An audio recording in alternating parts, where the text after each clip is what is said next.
It is time. Wakanda forever. Hey, what's up, everybody? I'm back with another movie review, and this time I'm back for the most anticipated Marvel release this year until Infinity War, Black Panther. Now, this is going to be a spoiler-heavy review, so if you have not seen the movie yet, I repeat, if you have not seen Black Panther yet, stop what you're doing, go see Black Panther, then come back and watch this, because we're going to be talking about things in the movie that will definitely spoil it for you. So let's get started. Finally, the long-awaited Marvel standalone movie is here, and it has easily become one of my favorite Marvel movies to date. I've seen the movie twice at this point, probably gonna see it again, and actually it's even better the second viewing. So let's get right into it. This film is phenomenal from start to finish. You really have to hand it to Ryan Coogler and his team of writers, and the way it was directed and the cinematography and the casting and everything was just amazing to a T. First, let's start off with the positives. The angles, the score, and soundtrack, because they're different, and the world building of Wakanda is just amazing. From the very start of this film, it's amazing, until the end of this film, it's amazing, and everything that happens within this film cannot be done without those elements, without the world building, without the people, without the costumes, without the music. All of that shapes this movie and shapes Wakanda and makes everything else in the movie possible. It cannot even take the audience where it needs to go unless these elements are there. Seeing the colors and the outfits and the people of Wakanda is just breathtaking to see in a film. Now let's talk about performances. Chadwick Boseman is amazing, and I think he's so amazing that people will undersell how amazing he is in this movie. You just expect him to be a good T'Challa because we've seen him in Civil War, and if you haven't, the first time you see him on screen, you just accept that he's the Black Panther. But because of that, you don't really realize how amazing of a performance he's giving. He shows his strength and wisdom that he brings to this character of T'Challa, who now is becoming the king of Wakanda. You see his emotion and mind grow even in all of his scenes with Eric Killmonger, played by Michael B. Jordan. And you also see his perspectives change throughout this film, how he was admiring and looking up to his father, T'Chaka, the previous Black Panther. And when he finds out what his father had done, what he had committed, and the truth he decided to omit, you see his admiration for his father start to diminish, and the toll it takes on his character and where eventually he will lead Wakanda into this new era. Now, as much as I love Chadwick in this film, the real standouts to me is the supporting cast. Shuri is officially my new favorite character in this movie and possibly the Marvel Universe altogether.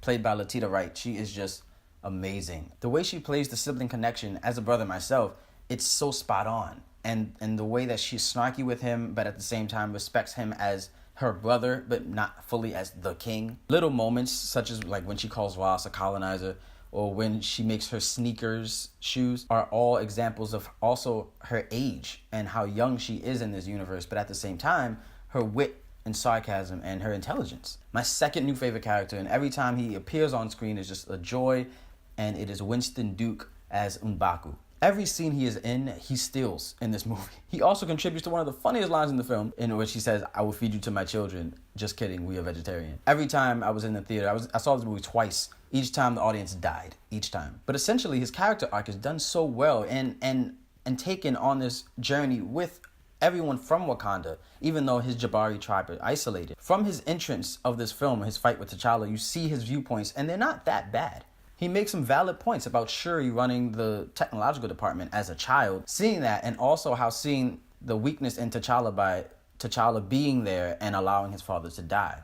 And by the end of the film, when they come to M'Baku for help, and he still stands firm with no, he will not help them. And I think that really shows his character and what his character means in this world, and that he's not yielding. He's not just going to say yes for the sake of the film. Michael B. Jordan as Eric Killmonger. And he's easily one of the top 3 MCU villains to this date, next to Loki and the Winter Soldier. The emotion and mental power he brings to this character is just at a 10. He's a villain where you get his motives and you understand what he means, and he's not just evil. He's not just doing this for nothing. He does this because he has a clear purpose of what happened in his life that makes him make these choices. His character can also be seen as a representation to how Black Americans feel in our society. How we essentially feel lost without having a home or a Wakanda to go to after being isolated in this country. The line spoken of, "They will say you are lost," spoken by Sterling K. Brown, and which young Michael B. replies, "How am I," like he says, "How am I lost? I'm right here." This speaks on so many levels to the African American community in America, as well as Black children's relationships with their fathers. if their fathers aren't there for them or aren't there during their childhood or they leave or something, or they're killed or anything like that. Growing up without a father is something in our culture that is unfortunate, but many people go through. And it's reflected in this film very subtly in that interaction between them. The pure anger that Michael B. Jordan brings to this character and the extreme amounts of pain you see is what essentially created this villain. Now, really quick, another great set of characters in this film is General Okoye, played by Danai Gurira, and Nakia, played by Lupita Nyong'o. And they are both some of the strongest female-led characters I've ever seen. General Okoye, in her devotion to Wakanda, sets up so many emotional scenes in this film, such as her conversations with Nakia about why she cannot leave the throne, why she's just incapable of leaving the throne no matter who is on it. When Killmonger is there, she has to serve her king. She is also a very fierce and powerful leader of the army, and she treats T'Challa with such respect and love and devotion, but at the same time is very snarky and sarcastic as a mother to his child that does something wrong. While Nakia, played by Lupita Nyong'o, is just fantastic, and she looks fantastic, and her character is fantastic, and she's very strong as well and unyielding, but at the same time she plays these little subtle hints of caring and compassion when she sees other people in need, when she sees T'Challa in need, and she's there emotionally for these characters. So now on to the negatives. There weren't that many negatives in this film to me, but one of them were at one point in this film, it started to slow down a little bit. And it was noticeable, but it wasn't too bad because I was hoping it would pick up, and it did. It picked up just when I wanted it to. Another negative for me is Killmonger's death, and I might be the only one that feels this way about this death. But personally, to me, it felt a little bit unsatisfying, especially the final battle between T'Challa and Killmonger. It felt very superhero tropey. It wasn't anything that I haven't seen before in a final battle between hero and anti-guy that looks like the hero. And to be honest, that might just be it about the negatives. I almost forgot, another one of my favorite scenes is when Killmonger is led to the throne and he reveals himself of who he is, and then his theme starts playing again. As for the post-credit scenes, I enjoyed them. They were pretty, I thought we were going to see something about Infinity War, maybe a Soul Stone, Infinity Stone.